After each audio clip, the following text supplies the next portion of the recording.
கோத்தகிரியில் வீட்டிற்குள் நுழைந்த சிறுத்தை ஒன்று வீட்டில் கட்டப்பட்டிருந்த நாயை வேட்டையாட முயன்ற சம்பவம் அச்சத்தை ஏற்படுத்தியுள்ளது. தற்பொழுது இதுகுறித்து வீடியோ வெளியாகியுள்ளது. இதுகுறித்த கூடுதல் தகவல்களை எமது செய்தியாளர் சுரேஷ் வழங்க கேட்கலாம். வணக்கம் சுரேஷ். தற்பொழுது சிறுத்தையை பிடிக்க வனத்துறையினர் என்ன மாதிரியான நடவடிக்கைகளை மேற்கொண்டிருக்கிறார்கள்? இது குறித்தான விவரங்கள். வணக்கம் பிரபாவதி. நீலகிரி மாவட்டம் கோத்தகிரி மற்றும் அதன் சுற்றுவட்டார பகுதிகளில் சமீப நாட்களாக சிறுத்தை, கரடி, யானை உள்ளிட்ட வனவிலங்குகளின் நடமாட்டம் என்பது அதிகரித்து காணப்படுகிறது. குறிப்பாக குடியிருப்பு பகுதிகளுக்குள் உலா வரும் சிறுத்தைகள் வீட்டில் வளர்க்கும் நாய், பூனை உள்ளிட்ட செல்ல பிராணிகளை வேட்டையாடி செல்வது வழக்கமாக உள்ளது.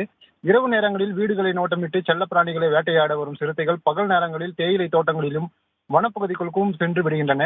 இந்நிலையில் கோத்தகிரி கொட்டக்கம்பை பகுதியில் ஒரு வீட்டிற்குள் நுழைந்த சிறுத்தை ஒன்று மெதுவாக நடந்து வந்து இரும்பு கம்பியால் கட்டப்பட்டிருந்த இரும்பு கூண்டு அருகே நாயை வேட்டையாட முயன்றது. அப்போது நாய் ஓயாமல் குறைத்ததாலும் இரும்பு சங்கிலியால் கட்டப்பட்டிருந்ததாலும் சிறுத்தை நாயின் கூண்டு அருகே வேட்டையாட நீண்ட நேரம் போராடியது.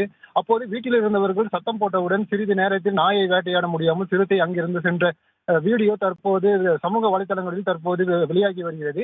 இதனால் அப்பகுதி மக்களிடையே பெரும் அச்சத்தை ஏற்படுத்தியுள்ள நிலையில் வனத்துறையினர் இப்பகுதிகளில் சுற்றித் திரியும் சிறுத்தைகளை கூண்டு வைத்து பிடித்து அடர்ந்த வனப்பகுதிக்குள் விட வேண்டும் என அப்பகுதி மக்கள் கோரிக்கை விடுத்துள்ளனர்.